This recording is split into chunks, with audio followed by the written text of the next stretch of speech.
Hello everyone.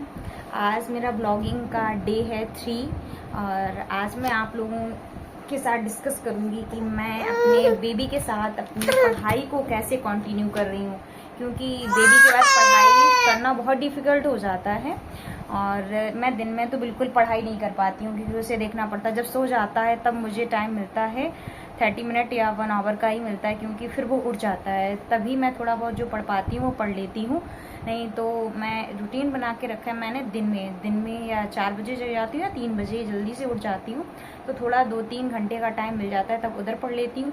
और इधर night में यानी कि वही 7 से 9 तक पढ़ लेती हूँ। 9 बजे तक सो जाती हूँ, क्योंकि अगर मैं नींद भी पूरी नहीं करूँगी तो भी मुझे प्रॉब्लम होती है, क्योंकि मैंने पहले 1-2 बार रूटीन बनाया था कि 9 बजे मैं सो जाऊँगी, उधर 2 या 3 बजे उठ जाऊँगी, तो वो सबसे बेस्ट नींद रहती है। मतलब अगर आप 9 से 2 या 3 बजे तक सो लेते हैं तो आपकी वो 3-4 घंटे की नींद वो पर्याप्त रहती है, मतलब आप एनर्जी आपकी बनी रहेगी। बट मैंने ऐसा 1-2 बार अप्लाई किया तो बट मुझे ऐसा फील नहीं हुआ, मुझे कभी वीकनेस लगने लगी। तो मेरा क्योंकि मेरा सी सेक्शन से ऑपरेशन से बेबी हुआ था, तो मुझे लगता है इस वजह से मुझे एसिडिटी वगैरह ज़्यादा बनने लगी है, तो मुझे बैठने में बहुत प्रॉब्लम होने लगी, गैस बनने लगी, उल्टियाँ ऐसी आती थी, अजीब जैसा लगता था, तो मैं पढ़ाई नहीं कर पाती थी। नेक्स्ट डे मैं बीमार पड़ जाती थी, तो इस वजह से मेरा जो सीक्वेंस है पढ़ाई का तो बीच बीच में बिगड़ता रहा, तो मैं अच्छे से पढ़ाई नहीं कर पाई। अभी भी छोटा बेबी है तो उसे भी देखना पड़ता है। देखो अभी यही खेल रहा था, मैं ली थी तब भी नहीं, उसे मतलब खेलना है, कहीं यहाँ पे सामान ये फेंकना है वो फेंकना है। अब धीमे धीमे बड़ा हो रहा है तो चीज़ों को वो चीज़ें देख रहा है, समझ रहा है, तो खेल रहा है। मैं उसे डांटती नहीं हूँ, मैं उसे बिना डांट के अच्छे से समझाना चाहती हूँ कि ये चीज़ क्या होती है। अगर वो गलतियाँ कर रहा है करने दो। सीडीपी में हम लोग इसी वजह से मैं बाल विकास को थोड़ा अच्छे से पढ़ रही हूँ कि अपने बच्चे को कैसे क्या उसकी साइकोलॉजी पढ़ूँ अच्छे से, कि बच्चे कैसे क्या चीज़ें सीखते हैं, कैसे क्या करते हैं। तो वही मैं सीडीपी में को रिलेट करके चीज़ें पढ़ती हूँ बच्चे से, तो कभी कभी मैं उसके साथ भी बातें कर लेती हूँ, तो ऐसे चीज़ें थोड़ा इजी हो जाती हैं। क्योंकि ऐसे अगर हम बैठे रहेंगे कि वो खेल रहा है तो हम पढ़ाई ना करें तो ऐसे पॉसिबल भी नहीं, थोड़ा बहुत तो हमें पढ़ना पड़ेगा, तो ऐसे एग्ज़ाम भी नहीं क्लियर हो पाएगा ना।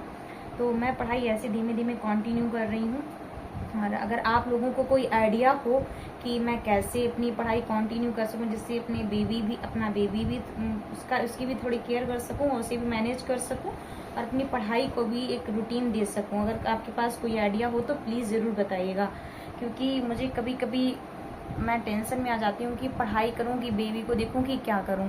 तो मैं बैठी थी तो मैंने ऐसे सोचा क्यों ना ब्लॉगिंग की जाए, जिससे हो सकता है कि आप लोगों को कोई आइडिया हो तो आप लोग बता सकें, जिससे मुझे कुछ हेल्प मिल सके, मैं भी चीज़ों को समझ पाऊँ। तो मैं भी तो पूरी कोशिश कर रही हूँ कि अपना बेस्ट दे पाऊँ। अब देखो कैसा क्या रहता है। 1 मंथ ही समझ लो, जुलाई में एग्ज़ाम है। देखो 1 से 5 के बीच में जो हो जाए, तो 5 या 6, 7 ऐसे शायद आई थिंक 5 या 6, 7 के बीच में ही एग्ज़ाम हो जाएगा। तो अब देखो कब हो जाए, बट हमें इसी वजह से मैं इसी वजह सोच रही हूँ थोड़ा थोड़ा पढ़ती जाऊँ। ऐसे क्या फ़ायदा अगर पढ़ी नहीं रही, एग्ज़ाम देने की क्या, एग्ज़ाम देने का फ़ायदा ही क्या होगा ऐसे मेरा। तो अभी तो धीमे धीमे पढ़ाई कर रही हूँ, देखो मैं कितना बेस्ट कर पाती हूँ। यूट्यूब से भी कुछ प्रैक्टिस सेट सॉल्व करती हूँ, जैसे कि सचिन सर का सीडीपी वगैरह है वो भी मैं देख लेती हूँ। और हिंदी रोजगार वित्त अंकित से मैं जो सर पढ़ाते हैं उनका मुझे बेस्ट लगता है, तो उनका मॉक मैं लगा लेती हूँ। तो मैथ मैं नॉर्मल बुक से ही प्रैक्टिस कर रही हूँ। तो अब देखो पढ़ तो रही हूँ, कितना अपना बेस्ट दे पाऊँ।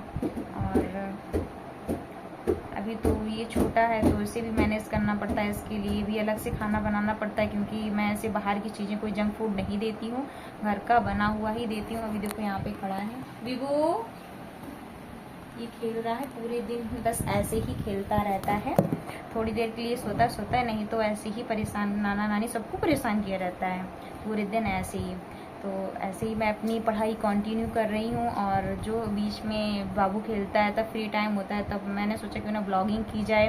मैंने सुना है ब्लॉगिंग से कुछ अर्निंग होती है, तो अब इसी के सहारे सोचा क्यों ना पढ़ाई भी अपनी की जाए और 30 मिनट या 15 मिनट दिए जाएँ, जिससे देखो अब अर्निंग होती है नहीं होती है। 30 डेज़ का मैंने चैलेंज तो रखा है। देखो 30 डेज़ बाद देखो क्या होता है, मतलब मैं कितना कर पाती हूँ, मैं कितना मेरा ब्लॉगिंग करने से ही मतलब नहीं अर्निंग ही हो। मुझे तो पता है हर चीज़, मैं ये सोचती हूँ कुछ ना कुछ सीखते रहना चाहिए लाइफ से, कभी बैठे नहीं रहना चाहिए।